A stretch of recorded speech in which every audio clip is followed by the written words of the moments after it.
धनुराशीचा स्वामी बृहस्पती म्हणजे गुरु आहे. ज्ञान, धर्म, अध्यात्म, सत्य आणि भाग्याचा अधिपती. ही रास अग्नितत्वाशी निगडीत असल्यामुळे धनुराशीचे जातक सदैव पुढे जाण्याच्या ध्यासाने जगतात. त्यांच्या मनात प्रामाणिकपणा, मोठेपणाची ओढ, न्यायप्रियता आणि सत्य शोधण्याची जिद्द असते. परंतु या गुणांमुळे त्यांना अनेकदा अडथळे, अपयश किंवा विलंब सहन करावे लागतात. कारण नियती नेहमी त्यांना मोठ्या धड्यांसाठी, मोठ्या टप्प्यांसाठी तयार करत असते. मागील काही काळात धनुराशीच्या आयुष्यात ताण, गोंधळ, अडथळे आणि धावपळ यांचा जास्त प्रभाव होतो. काहींना पैशाची चणचण भासती तर काहींना नातेसंबंधांमध्ये कटू अनुभव आले. परंतु आता आकाशातील ग्रहस्थिती वेगळा संदेश देत आहे. बृहस्पती स्वतःच्या बलाढ्य दृष्टीने तुमचं भाग्य उघडण्यासाठी सज्ज आहे. त्याला शनीची स्थैर्यदायी दृष्टी आणि चंद्राची शांतता साथ देते. त्यामुळे पुढील 15 दिवसात धनुराशीच्या जीवनात काही अशा रहस्यमय वळण येणार आहेत, जी फक्त बाह्य यशच नव्हे तर आत्म्यालाही आनंद देऊन जातील. हा काळ म्हणजेच जणू अंधारानंतर उजाडलेली पहाट आहे. तुमचं मन जे आतापर्यंत हरवलं होतं, जे स्वप्न अपूर्ण होतं आणि ज्या संधी दूर वाटत होत्या, त्या आता नियती स्वतः तुमच्या दारात आणून ठेवणार आहे. म्हणूनच म्हणावं लागतं, धनुराशीचा काळ अखेर सुरू झाला आहे आणि हे 15 दिवस तुमचं जीवन नव्याने घडवणार आहेत. पुढील 15 दिवसात धनुराशीच्या वाट्याला येणाऱ्या रहस्यमय आनंद वार्ता. त्यातील नंबर 1 आहे घरातील एकात्मता आणि आनंदोत्सव. धनुराशीच्या आयुष्यात कुटुंबाचा प्रभाव खूप महत्त्वाचा असतो. अलीकडे घरात थोडे वाद, दुरावा किंवा तणाव दिसून येतो. पण आता काळ बदलणार आहे. पुढील 15 दिवसात घरात एखादी शुभ वार्ता येणार आहे, जसे की संतती सुख, विवाह ठरणे, नवीन सदस्याचे आगमन किंवा ग्रहशोभा वाढवणारी घटना. तुमच्या घरात पुन्हा एकदा हास्य, आनंद आणि शांतता परत येईल. हे दिवस घरगुती प्रेमाची नवीन सुरुवात घडवतील. नंबर 2 आहे भाग्याचा अकल्पित वरदहस्त. अडकलेली कामं पूर्ण होतील. धनुराशीला गुरुग्रहाचा विशेष आशीर्वाद आहे, पण कधी कधी हा ग्रह विलंब करूनच फळ देतो. आता हा विलंब संपणार आहे. जे काम तुम्ही अनेक दिवसांपासून लांबवले, जे फाईल्स थांबल्या, सरकारी कागदपत्र किंवा परदेश प्रवासाच्या प्रक्रिया अडकल्या, ती सगळी कामं आता अचानक सुरळीत होतील. हा काळ म्हणजे भाग्य तुमच्या बाजूने पळत येत आहे असं असेल. नंबर 3 आहे आर्थिक सुटका आणि नवे स्रोत. धनुराशीसाठी पैशांचा प्रवाह हा नेहमीच उतार चढावाचा राहतो. पुढील 15 दिवसात पैशांबाबतची चिंता कमी होईल. अडकलेले पैसे हातात येतील. व्यावसायिकांना मोठा करार मिळेल. नोकरीवाल्यांना बोनस, पगारवाढ किंवा नवीन जबाबदारी मिळेल. अचानक कुठून तरी नवीन उत्पन्नाचा मार्ग मिळेल. या काळात तुम्हाला जाणवेल की हो, आता माझ्या हाती पैसा टिकू लागला आहे. नंबर 4 आहे नवीन प्रवास, जीवनाला नवीन दिशा. धनुराशीची खरी ओळख म्हणजे प्रवासाची आवड आणि नवनवीन अनुभव घेण्याची वृत्ती. पुढील 15 दिवसात तुमच्या वाट्याला असा एक प्रवास येईल, जो फक्त सहलीपुरता नसेल तर तुमच्या जीवनाला एक नवीन दिशा देणारा असेल. एखादी धार्मिक यात्रा, परदेश प्रवास, नोकरी संबंधी टूर किंवा शिक्षण किंवा प्रशिक्षणासाठीचा प्रवास. या प्रवासातून तुम्हाला नवा अनुभव, नवीन ओळख आणि नवीन दार उघडेल. नंबर 5 आहे दैवी स्पर्श, आत्मिक समाधान. धनुराशीचे लोक मनाने अध्यात्माकडे झुकलेले असतात. पुढील 15 दिवसात तुम्हाला एखादी दैवी अनुभूती, स्वप्नातील संकेत किंवा अनपेक्षित आध्यात्मिक अनुभव येईल. हा अनुभव तुम्हाला शिकवेल की आत्तापर्यंतची प्रत्येक वाटचाल व्यर्थ नव्हती. प्रत्येक गोष्ट एका मोठ्या आनंदाकडे घेऊन जात होती. हा क्षण तुमच्या मनाला इतका स्पर्शून जाईल की तुमच्या डोळ्यातून आनंद अश्रू अनावर होतील. पुढील 15 दिवसात धनुराशीच्या जीवनात 5 मोठ्या रहस्यमय वार्ता घडतील.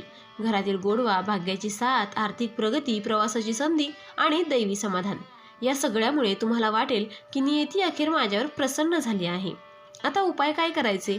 धनुराशीचा स्वामी गुरु म्हणजे बृहस्पती असल्याने या राशीला नेहमीच ज्ञान, दानधर्म आणि प्रामाणिकतेशी जोडलेले उपाय सर्वाधिक प्रभावी ठरतात. पुढील 15 दिवस तुमच्यासाठी अत्यंत महत्त्वाचे असल्याने खालील उपाय नियमित केल्याने भाग्य अधिक वेगाने जागं होईल. नंबर 1 आहे गुरुवारी व्रत व दान. प्रत्येक गुरुवारी पिवळे कपडे परिधान करा. पिवळा अन्नपदार्थ, उदाहरणार्थ बेसनाचे लाडू, केशरयुक्त खीर किंवा पिवळं फळ मंदिरात दान करा. शक्य असेल तर गरिबांना किंवा विद्यार्थ्यांना शिक्षणासाठी मदत करा. नंबर 2 आहे मंत्रजप. दररोज सकाळी किंवा गुरुवारी विशेषतः ओम बृहस्पतीही नमः हा मंत्र 108 वेळा जपावा. हा जप तुमच्या आयुष्यातील अडथळे दूर करून नवीन दारे उघडतो. नंबर 3 आहे गाय सेवा व अन्नदान. गुरुवारी गायीला गूळ, हरभरा, दाणे किंवा पिवळं फळ द्यावे. आठवड्यातून एकदा एखाद्या गरजू व्यक्तीला पोटभर जेवण घालणे हेही धनुराशीसाठी अत्यंत शुभ आहे. नंबर 4 आहे धार्मिक स्थळी भेट. एखाद्या विष्णू किंवा दत्त मंदिरात दीप प्रज्वलित करा. धूपदीपाने प्रार्थना करा आणि मनातल्या इच्छा व्यक्त करा. हे उपाय केल्याने तुमच्या भाग्याचे ग्रह अधिक वेगाने कार्यरत होतील आणि पुढील 15 दिवसांतील रहस्यमय वार्ता अधिक प्रभावी ठरतील. धनुराशी, तुमच्या जीवनातील हा काळ म्हणजे अंधारातून उजेडात प्रवेश करणारा काळ आहे. जिथे घरातील तणाव होता तिथे आता एकात्मता येईल. जिथे कामं अडकली होती तिथे आता मार्ग सुटेल. जिथे पैशांची कमतरता होती तिथे आता सुटकेचा क्षण येईल आणि जिथे मन हरवलं होतं तिथे आता दैवी शांतता येईल. हे 15 दिवस म्हणजे नियतीने खास तुमच्यासाठी आखलेला काळ आहे. गुरुग्रहाच्या कृपेने तुम्हाला मिळणाऱ्या वार्ता फक्त बाह्य सुखापुरत्या नसून त्या तुम्हाला आत्मिक समाधान आणि आयुष्याच्या नव्या अध्यायाची सुरुवात करून देतील.